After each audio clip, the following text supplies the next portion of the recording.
সেনাবাহিনীর টহল, election commission of ইন্ডিয়ার নানা রকমের রক্ষণাবেক্ষণ এবং পর্যবেক্ষণ এবং নির্বাচন সংক্রান্ত নানা রকম প্রশাসনিক রদবদল, এই সমস্ত তো চলবে।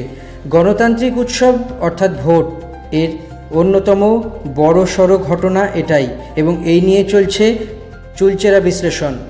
প্রথম দফার ভোট অর্থাৎ এপ্রিল মাসের 23 তারিখ, দ্বিতীয় দফার ভোট 29 এপ্রিল, অর্থাৎ প্রথম দফার ভোট এখন থেকে 10 দিনও নেই, অর্থাৎ 7 দিন পরেই ভোট।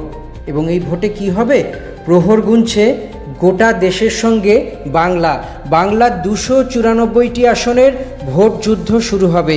প্রথম দফায় প্রায় 152টি আসনে ভোট হবে এবং তাই নিয়েই চলছে জোরদার প্রস্তুতি। এবং প্রথমত বেশিরভাগ আসনটি উত্তরবঙ্গ, আর উত্তরবঙ্গ মানেই বিজেপির খাসতালুক। বিজেপি উত্তরবঙ্গের বিভিন্ন আসনে জয়লাভ করে রাজ্যের যে ক্ষমতা, বিরোধী দলের ক্ষমতা বা বিরোধী দলের তকমা অর্জন করেছে, সেই বিরোধী দলের তকমা অর্জন করার জন্য উত্তরবঙ্গ অনেক গুরুত্বপূর্ণ একটি ভূমিকা গ্রহণ করেছে। এবং বলাই বাহুল্য যে বিজেপির ভোট ব্যাংক আসলে এই মুহূর্তে, অর্থাৎ গত লোকসভা এবং 2021-এর বিধানসভা ভোটের নিরিখে বলা যেতে পারে বিজেপির ভোট লক্ষ্মী হলো উত্তরবঙ্গ। আর এই উত্তরবঙ্গকে ধরেই বিজেপির নানা স্বপ্নের ফানুস এই মুহূর্তে উড়ে বেড়াচ্ছে। এবার সেই স্বপ্নের ফানুস কতটি উড়বে না মাঝপথে ফেটে যাবে, সেটি নির্ভর করবে একেবারে রেজাল্ট অর্থাৎ ফলাফলের দিন। ফলাফল হলো 23 এবং 29-এ ভোটের পর ফলাফল হলো 4 মে, অর্থাৎ মে মাসের 4 তারিখই এই যে যাবতীয় জল্পনা, স্থল্পনা এবং কল্পনা, এই সমস্ত কিছু হচ্ছে এবং দাবি পাল্টা দাবি, এই সমস্ত কিছু একেবারে নিরসন হয়ে যাবে এবং সবাই নিয়মিতভাবে যে ভোট নিয়ে চর্চা করছেন, আলোচনা করছেন এবং নানা রকমের নানা ভেলকি দেখাচ্ছেন এবং নানা ধরনের রাজনৈতিক কার্যকলাপ ঘটে যাচ্ছে, সেইগুলি আর হবে না।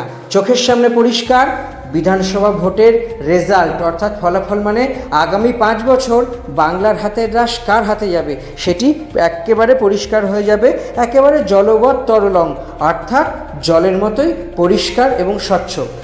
সবথেকে বড় কথা হলো যে উত্তরবঙ্গ এবং দক্ষিণবঙ্গ এই দুই কেন্দ্র বা এই দুই জায়গায় সমানভাবে ভালো ফল করলে তবেই রাজ্যে ক্ষমতা আসা যাবে, নচেত নয়, এটা সবাই জানে।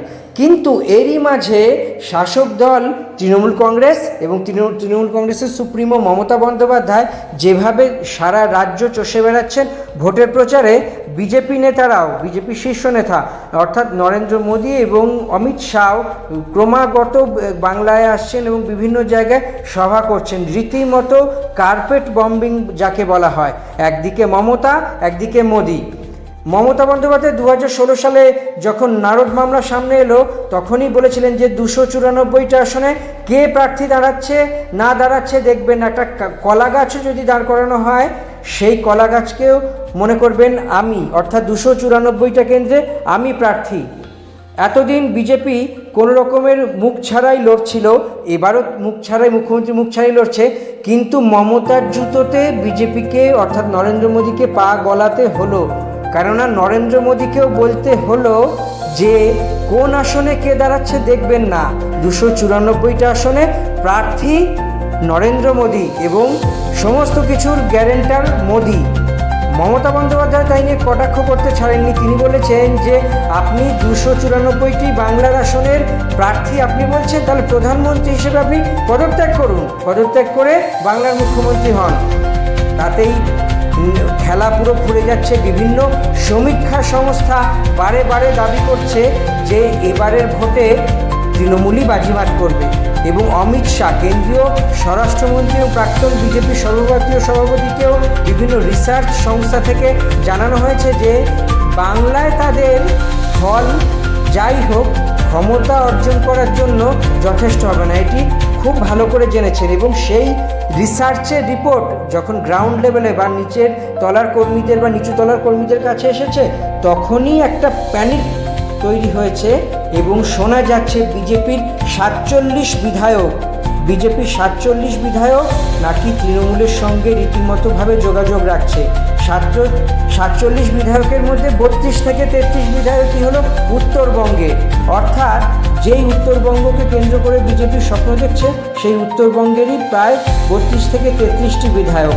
এমনই শোনা যাচ্ছে যে উত্তরবঙ্গের কোচবিহারে 4, আলিপুরদুয়ারে 3, জলপাইগুড়িতে 3, দার্জিলিং সমতলে 1, উত্তর দিনাজপুরে 2, দক্ষিণ দিনাজপুরে 2, উত্তর দিনাজপুরে 4, মালদায় 7। দক্ষিণবঙ্গের যদি কথা আমরা বলতে যাই, দক্ষিণবঙ্গের নদিয়াতে 5 এবং উত্তর 24 পরগনা বনগাঁ সংলগ্ন যে সীমান্ত আসনগুলি সেখান থেকে 7 এবং টোটাল উত্তরবঙ্গ ব্যারাকপুর, সোদপুর এই সমস্ত টোটাল উত্তরবঙ্গ উত্তর 24 পরগনা জেলার মিলে 11 জন, তার থেকে বনগাঁ অঞ্চলেরই প্রায় 7 জন মানে যোগাযোগ রাখছে। বীরভূম থেকে 1 এবং ঝাড়গ্রাম থেকে 1, এইরকমই জানতে পারা যাচ্ছে আপাতত যা ব্যাপার। পশ্চিম মেদিনীপুর থেকে 1, হুগলি থেকে 1, মোট 47 জন বিধায়ক নাকি তৃণমূলের সঙ্গে যোগাযোগ রাখছে এবং তারা এও দাবি করেছে যে যদি ভোটে তারা জিতে যান পরবর্তীকালে দল হয়তো বদল করে নেবে। তবে বিজেপি বা তৃণমূলের পক্ষ থেকে অফিসিয়ালি কেউ কনফার্ম করেনি, পুরো ব্যাপারটাই শোনা কথার ওপর আছে। কিন্তু যা কিছু তার যার রটে তার কিছু তো ঘটে, এটা তো একদম নিশ্চিত। তাই বিধানসভা ভোটের আগে বিজেপি 47 বিধায়ক তৃণমূলের সঙ্গে যোগাযোগ রাখছে, এটাই এখন দেখার। অর্থাৎ কি হতে চলেছে না হতে চলেছে সময় প্রমাণ করবে। ভোটের রেজাল্টে কি হবে এবং রেজাল্টের পর কি এই ঘটনার সম্ভাবনা কতটা তৈরি হবে, আদৌ কি সত্যি বা মিথ্যে, এই সমস্ত কিছু বলবে সময়। যাচাই করার আমরা কেউ না। তো ভোটের এই 2 দফা ভোট ফলাফল এবং বাংলার মসনদে কে বসছে এটাই এখন সবথেকে বড় প্রশ্ন।